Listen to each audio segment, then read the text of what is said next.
Hello दोस्तों, नमस्कार। स्वागत है हमारे new take with DD channel में। आज अपन बात करेंगे ऐतिहासिक पृष्ठभूमि, जिसमें जो ताज का शासन चल रहा था उसका ये हमारा 5th पार्ट है। और इसमें हम देखेंगे भारत शासन अधिनियम 1919 और इसको भी हम पूरी ट्रैक से देखेंगे। जैसे अपन देखें, जो भारत शासन अधिनियम 1919 है, इसको अपन किस तरीके से याद रख सकते हैं। तो देखें, जो 19 है इसको 2 बार लिखा गया है, यानी कि इसमें अपन को अधिकतर जो चीजें मिलेंगी वो 2 बार मिलेंगी। जैसे अपन आगे देखेंगे कि जो केंद्र और प्रांत है उसके जो विषय है उसको अलग अलग किया गया और फिर द्विसदनीय व्यवस्था भी आरंभ की गई। और फिर आगे इसी प्रकार जो द्वैध शासन है उसको भी लाया गया, यानी कि अपन को इसमें अधिकतर 2 शब्द मिलेंगे। और जो 19 है उसको भी 2 बार लिखा गया। तो अब अपन देखें, ये जो भारत शासन अधिनियम 1919 लाया गया था, ये ब्रिटिश सरकार के द्वारा लाया गया था और उन्होंने 20 अगस्त 1917 में ये घोषित भी किया था। और इसका उद्देश्य था कि भारत में क्रमिक रूप से जो उत्तरदायी सरकार है उसकी स्थापना करना। और अपन देखें, और फिर जो एक क्रमिक रूप से 1919 का भारत शासन बनाया गया था, इसको लेकिन 1921 में लागू किया गया था। और इस अधिनियम को मॉन्टेगू चेम्सफोर्ड सुधार भी कहा जाता है, क्योंकि इस मॉन्टेगू जो थे वो भारत के राज्य सचिव थे, जबकि जो चेम्सफोर्ड थे वो भारत के वायसराय थे। यानी कि अभी अपन ने देख लिया कि जो 1919 का अधिनियम है इसको 1921 में लागू किया गया है, लेकिन जिसका उद्देश्य था कि क्रमिक रूप से उत्तरदायी सरकार का गठन करना। और जो भारत शासन अधिनियम 1919 था इसको मॉन्टेगू चेम्सफोर्ड सुधार भी कहा गया, क्योंकि जो मॉन्टेगू थे वो भारत के राज्य सचिव थे, जबकि जो चेम्सफोर्ड थे वो भारत के वायसराय थे। इस प्रकार आपको इस अधिनियम के बारे में ये जो 3 पॉइंट हैं ये आपको पता चल गए होंगे। तो अपन देखें, जो 1919 अधिनियम लाया गया था उसकी जो विशेषताएं थी वो कौन कौन थी। तो अपन ने जैसे पहले ही पढ़ा है कि 1919 यानी कि उसको अपन ने 2 बार लिखा है, तो अपन को हमेशा 2 चीजें ही इसमें मिलेंगी। जैसे कि केंद्र और प्रांत मिल गया, उसके जो विषय हैं उसकी सूची की पहचान की गई, और फिर आगे जाकर जो राज्य के विषय हैं उनको अलग कर दिया गया ताकि जो केंद्र का नियंत्रण है वो कम हो सके। यानी कि अपन ने इसमें देखा कि 19 को अपन ने 2 बार लिखा, तो अपन को इसमें 2 शब्द ही मिलेंगे, यानी कि केंद्रीय और प्रांतीय जो विषय थे उनको अलग अलग कर दिया ताकि जो राज्य पर केंद्र का नियंत्रण था वो कम किया जा सके। और फिर जब केंद्र और प्रांत को अपन अलग अलग भागों में बांट देंगे,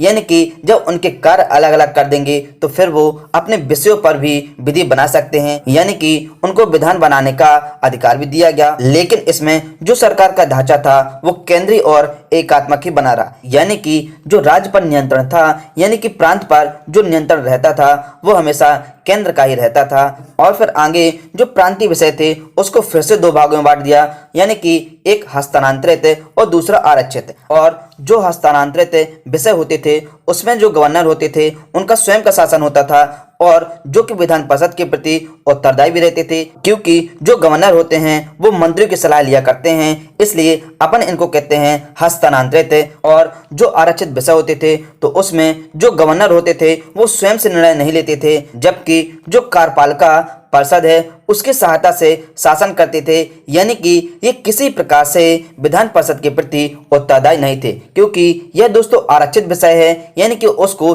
एक जगह आरक्षित कर दिया गया है, तो स्वाभाविक सी बात है कि उस पर किसी भी विधान परिषद का अधिकार नहीं होगा, यानी कि वो विधान परिषद के प्रति उत्तरदायी नहीं होंगे और ना ही जो मंत्री हैं उनसे सलाह लेंगे। इसीलिए इसे कहा गया है आरक्षित विषय। और जो हस्तांतरित विषय है, यानी कि उसमें जो सरकार होती है वो भी हस्तांतरित हो जाती है, इसीलिए जो गवर्नर होते थे वो अपने मंत्री परिषद की सलाह लेते थे और उसी परिषद के प्रति उत्तरदायी बने रहते थे, क्योंकि वो हस्तांतरित विषय है, यानी कि कभी भी उसका हस्तांतरण हो सकता है। और यह जो दोहरी व्यवस्था थी, यानी कि केंद्र और प्रांत को अपने अपने विषय पर कानून बनाना, तो इसको अपन कहते थे द्वैध शासन व्यवस्था। लेकिन यह जो द्वैध व्यवस्था थी यह काफी हद तक अपनी असफल रही। और फिर आगे भी कहा गया कि इसमें पहली बार देश में द्विसदनीय व्यवस्था और प्रत्यक्ष निर्वाचन जो है उसकी व्यवस्था भी आरंभ की गई। यानी कि अपन ने पहले भी देखा था कि 1919 यानी कि 19 को अपन ने 2 बार लिखा है, तो इसमें अधिकतर अपन को 2 शब्द मिलेंगे, यानी कि द्विसदनीय व्यवस्था और यह जो द्विसदनीय व्यवस्था है इसका मतलब है कि राज्यसभा और लोकसभा उसका अपन को गठन करना था। और फिर आगे कहा गया है कि इसमें जो दोनों सदनों के बहुसंख्यक सदस्य हैं उनको प्रत्यक्ष निर्वाचन के माध्यम से निर्वाचित किया जाता था, यानी कि जो लोकसभा और राज्यसभा हैं उनमें जितने भी सदस्य आएंगे तो उनको प्रत्यक्ष निर्वाचन के माध्यम से निर्वाचित किया जाएगा और उसमें भी उन्हीं को चुना जाएगा जिनको सबसे अधिक वोट पड़ेंगे, यानी कि बहुसंख्यक सदस्य। और फिर यह जो 1919 का भारत शासन अधिनियम था इसने फिर आगे जाकर छक्का मार दिया, यानी कि इसमें 6 सदस्यों में से कमांडर इन चीफ को छोड़कर बाकी जो 3 सदस्य थे उनको भारतीय होना आवश्यक था। यानी कि जो 1919 अधिनियम था ये पहले तो बराबर चल रहा था, यानी कि 2 भागों में चल रहा था, फिर इसने आगे जाकर छक्का मार दिया, यानी कि 6 सदस्य इसमें शामिल होते थे जिनमें से कमांडर इन चीफ को छोड़कर बाकी जो 3 सदस्य होते थे उनका भारतीय होना इसमें बहुत जरूरी होता था। और फिर आगे इसमें कहा गया है कि सांप्रदायिक आधार यानी कि सिखों, भारतीय ईसाइयों, आंग्ल भारतीयों और यूरोपीय जो हैं उनके लिए अलग निर्वाचन का जो सिद्धांत है उसका विस्तार कर दिया, यानी कि इसमें सीधे सीधे भारत को तोड़ने की बात कही गई थी, यानी कि इसमें अलग अलग चुनाव होंगे, यानी सिख अलग चुनाव करेंगे, फिर जो ईसाई हैं वो अलग चुनाव करेंगे, जो आंग्ल भारतीय हैं वो अलग और जो यूरोपीय हैं वो अलग निर्वाचन करेंगे, यानी कि सबका अलग अलग निर्वाचन होगा। और उसी सिद्धांत का इसमें आगे विस्तार भी किया गया। और फिर आगे कहा गया कि इस कानून ने संपत्ति हो गया, कर हो गया और शिक्षा, यानी कि जिस व्यक्ति के पास संपत्ति है और वो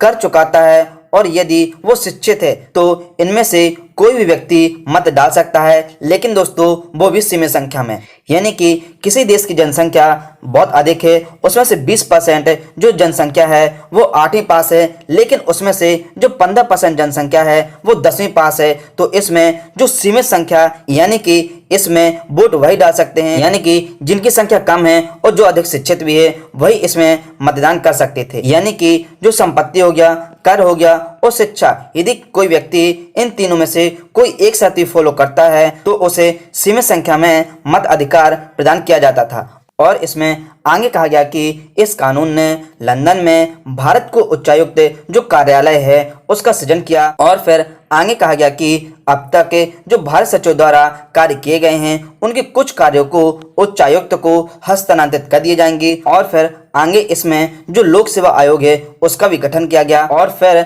आगे जाकर वर्ष 1926 में जो लोक सेवा आयोग है उसका पूर्णतः गठन हो गया और इनका जो गठन हुआ था वो जो ली आयोग थी उनकी सिफारिशों पर किया गया था। और फिर इसमें आगे कहा गया कि इसने पहली बार जो केंद्रीय बजट है उसको राज्यों के बजट से अलग कर दिया, यानी कि जो राज्य विधानसभा है वो अपना बजट अलग बना सकती है। और इसमें आगे कहा गया कि इसके अंतर्गत एक वैधानिक आयोग का गठन किया गया जिसका कार्य 10 वर्ष बाद जांच करने के बाद अपनी रिपोर्ट प्रस्तुत करना था।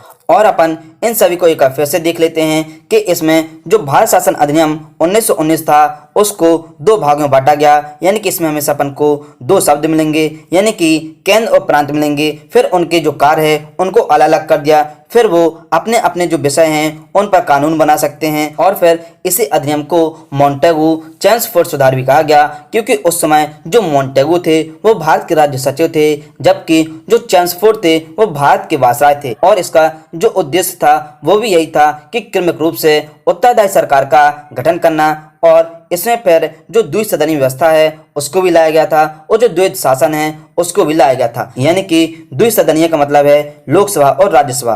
और फिर आगे जो उच्चायुक्त के कार्य थे उसको भी हस्तांतरित कर दिया गया था, कुछ कार्यों को वो भी। और जो इसमें संप्रदाय के निर्वाचन था उसको भी अलग अलग कर दिया था।